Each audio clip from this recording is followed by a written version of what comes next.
the Russian army has reached its culminating point, and that is a military term for really saying it's run out of energy, it's run out of power.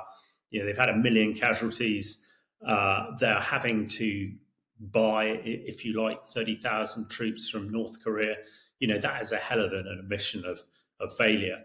And even the conscripts they're getting are so badly trained or so poorly trained that they can do very basic military tasks. And to take Sunumi or anything like that, you need to do some elaborate maneuver, which is using men and vehicles and aircraft and drones, in a quite complex fashion. And I think that's probably beyond the Russians at the moment. So a bit like Petros, I think pressure will come, but I can't see the Russians making a definitive move to be able to do that.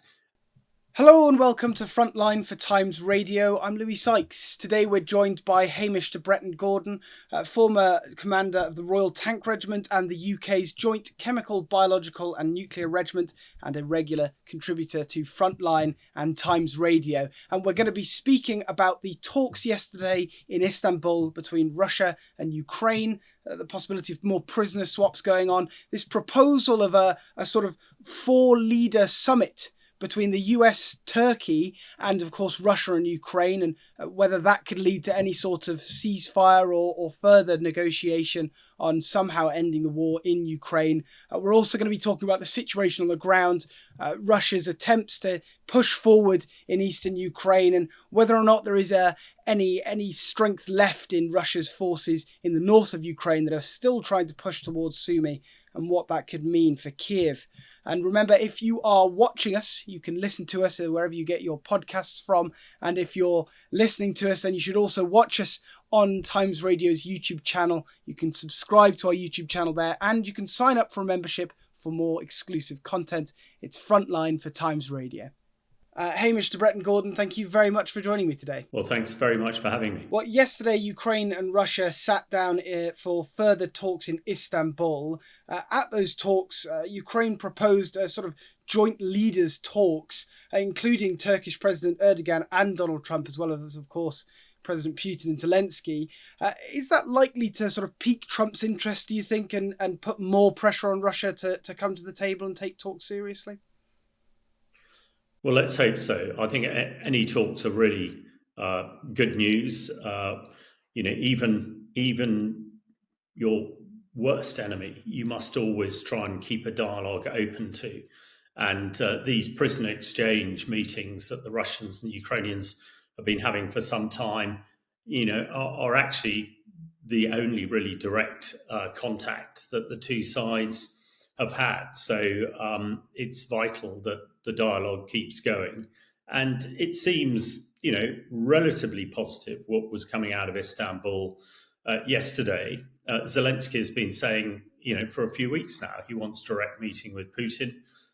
Putin has not been very responsive, but, there seems to be some people in the Kremlin who are suggesting that there is a discussion to be had. And we are now sort of at least 10 days into what's been called President Trump's 50-day offer to Putin to come to the negotiation table or have his economy absolutely trashed.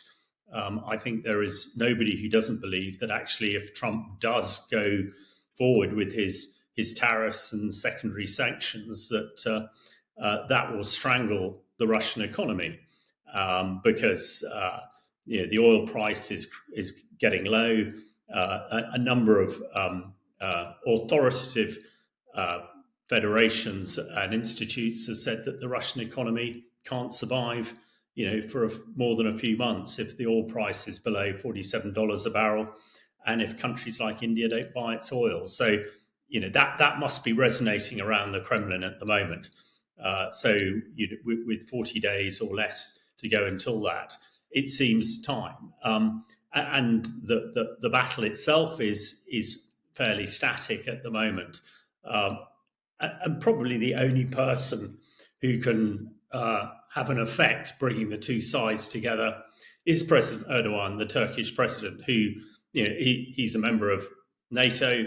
but also has always been close to the Russians, and one would expect both sides would accept him as a mediator. Equally, President Trump. So it's finely balanced at the moment. But I think there are the mood music is looking a lot better this week than it was last week, and it might well be that President Trump would want something to divert attention away from him back at home at the moment. Various things are building, especially the Epstein files and others, and Trump might decide that actually having the world focused in Istanbul rather than in Washington might well be a good thing. And also, we know that, or certainly the last time President Trump talked about it, he is very keen to deliver a peace for a whole host of reasons. So, yeah, I think we are slightly more positive after the talks in Istanbul yesterday than perhaps we were last week when things looked pretty tired. And we saw further prisoner exchanges agreed at those talks yesterday. How important is it that Ukraine and Russia can agree to at least those exchanges, do you think? Well, I think very important from a psychological aspect, obviously, for the Ukrainians to get their soldiers back. But also, I think it is important overall that the Russian people see that their prisoners coming back. The Russian disinformation and propaganda campaign is really trying to keep the worst aspects of the war in Ukraine very much off the newspaper front pages and the TV channels that so many Russians have been killed and taken prisoner. So actually seeing them, on Russian news coming back is probably a good thing. And at the moment, it's the only way dialogue is happening directly between the two countries. So I think that is a good thing as well. I mean, interesting to look at the prisoners coming back. The Russians going back to Russia look as though they've been well looked after and well fed, whereas some of the Ukrainian prisoners coming back who've been in Russian detention, really look in a pretty shocking state and not well looked after. And of course, one has to be slightly circumspect about believing all the stories you hear, and maybe that will come out in future. But it would appear that the Ukrainian soldiers are kept alive, whereas the Russian prisoners are seem to be well looked after, and that resonates around the world. I think without detailing that in very clear terms, people can see that. And meanwhile, on the front line in eastern Ukraine, there are reports that Russian forward groups have made it into Pokrovsk. The Ukrainians are now having to conduct clearing operations there. How crucial is Pokrovsk as a sort of a gateway city, and what how difficult is that urban fighting they'll be having to engage in now? Well, Pokrovsk has been a key city that has been fought over in very severe terms for some time now, and things have ebbed and flowed. I've been involved trying to help some of the units there because it's an area where Russia has used a huge amount of chemical weapons that we've discussed before, and yet again has been highlighted by the German intelligence services detailing exactly what's been going on, and a lot of that's been around Pokrovsk. So just shows how much effort the Russians are putting into taking it. But again, this is really trench warfare, First World War type fighting. Very little ground taken, many casualties taken as well. And the Russians are putting a lot of effort into it.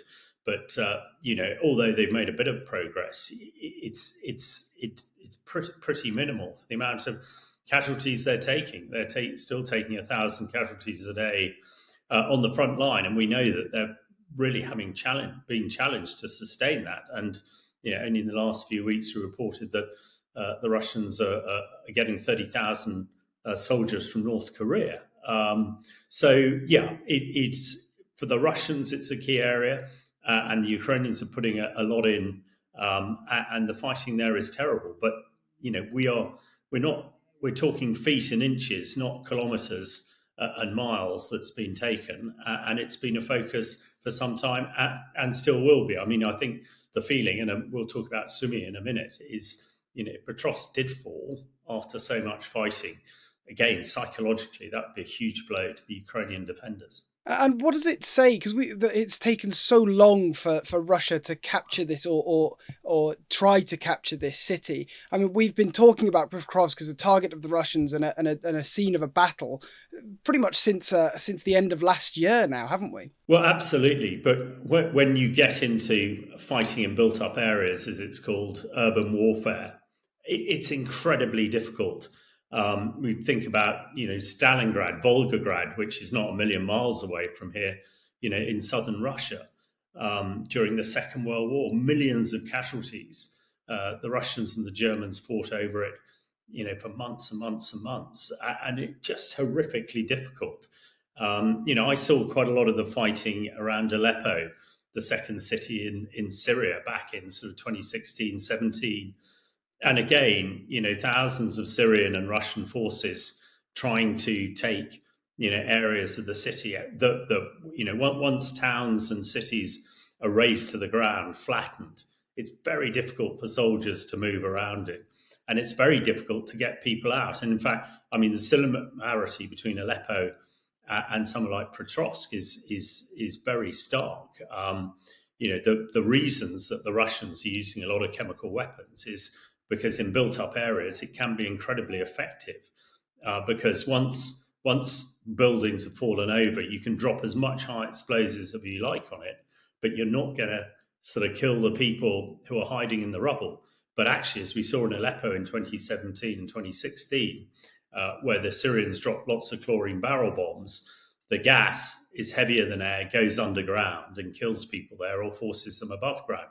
Exactly the same we're seeing in Petros. This time, the Russians are dropping something called chloropicrin, which is also a choking agent. Chlorine is a choking agent, and has the same sort of effect. But when we look back again to the fall of Berlin in 1945, where 800,000 Russians died in 2 weeks taking Berlin in 1945. This is very, very difficult fighting. And as I said, the only way you can do it relatively quickly is use some pretty horrendous chemical weapons, which the Russians are using, on a fairly limited scale at the moment. The concern is, of course, that they might escalate to something far more dangerous, like a nerve agent or something like Novichok. I'm talking to you from Salisbury, where, of course, the Russians use Novichok to try and kill double agent Sergei Skripal. So we shall see. But the main thing is, when fighting in the open is one thing, fighting in towns and cities is a challenge, always has been.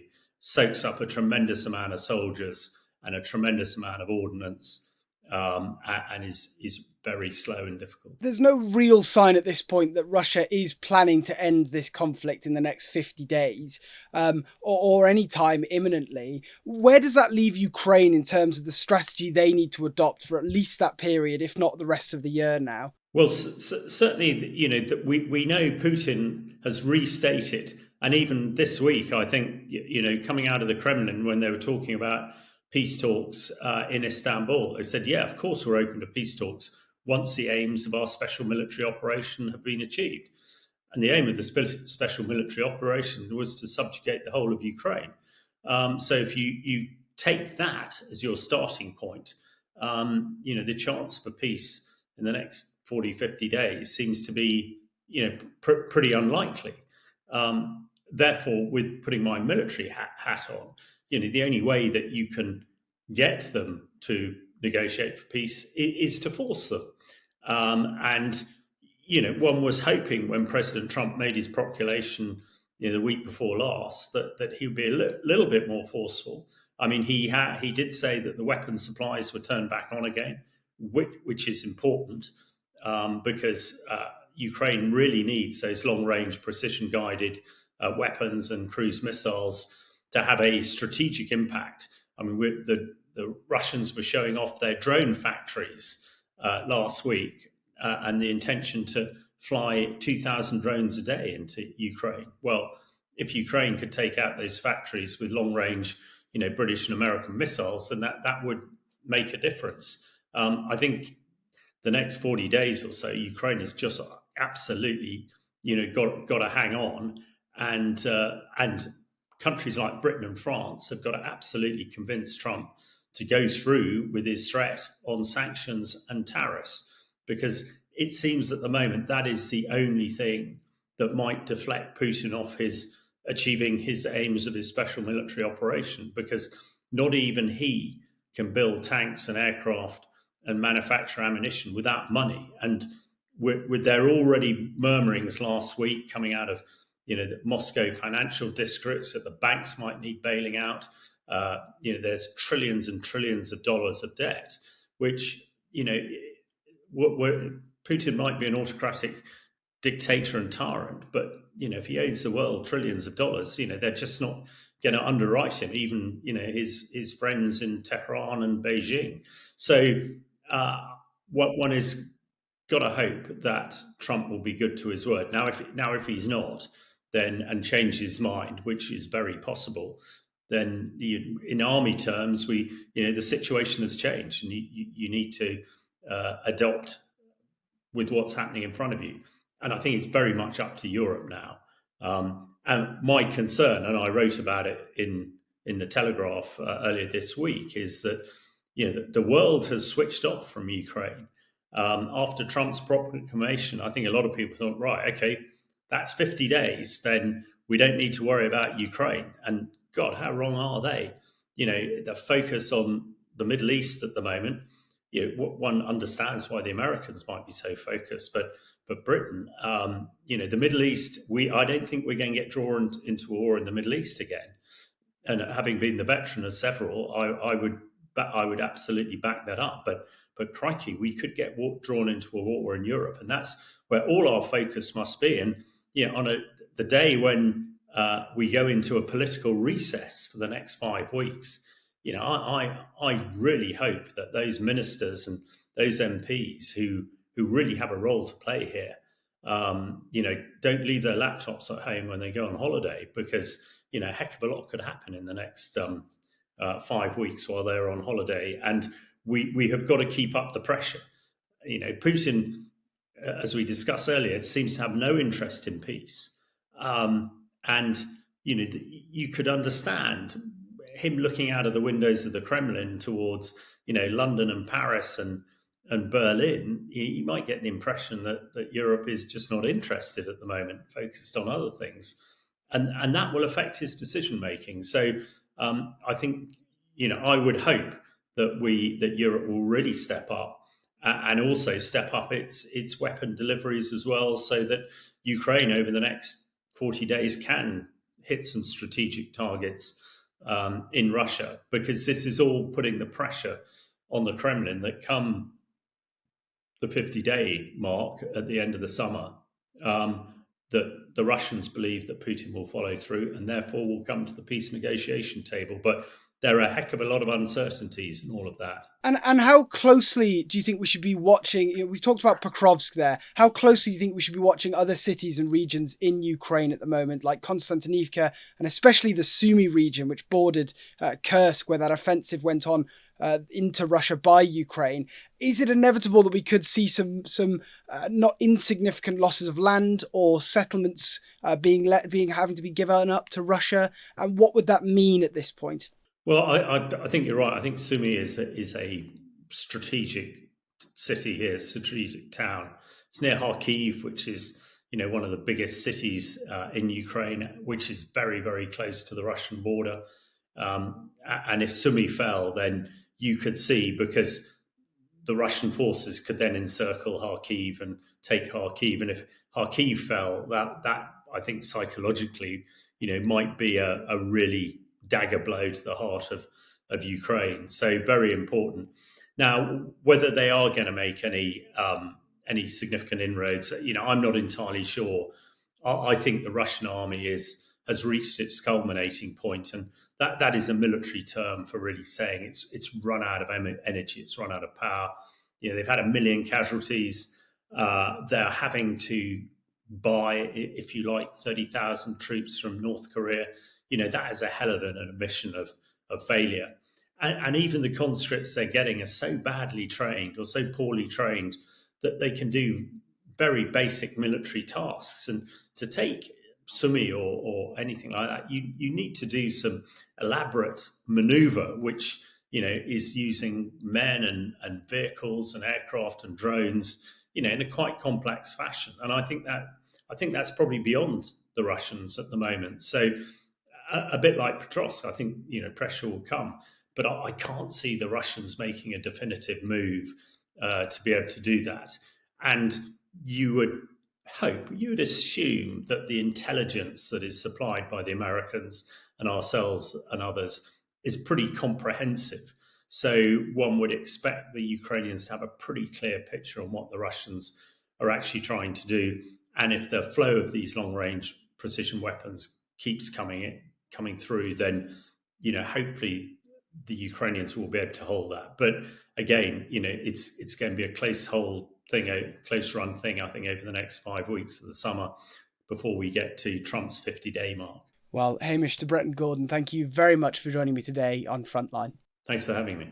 You've been watching or listening to Frontline for Times Radio with me, Louis Sykes. For more on the war in Ukraine, you can subscribe to our YouTube channel and sign up for a membership, or you can hear all the latest news and analysis on Times Radio or read it at thetimes.com. And remember, we are in both podcast and video form. You can find us on your favourite podcast platform. It's Times Radio's Frontline, or you can watch us on Times Radio's YouTube channel. Thanks very much. Goodbye.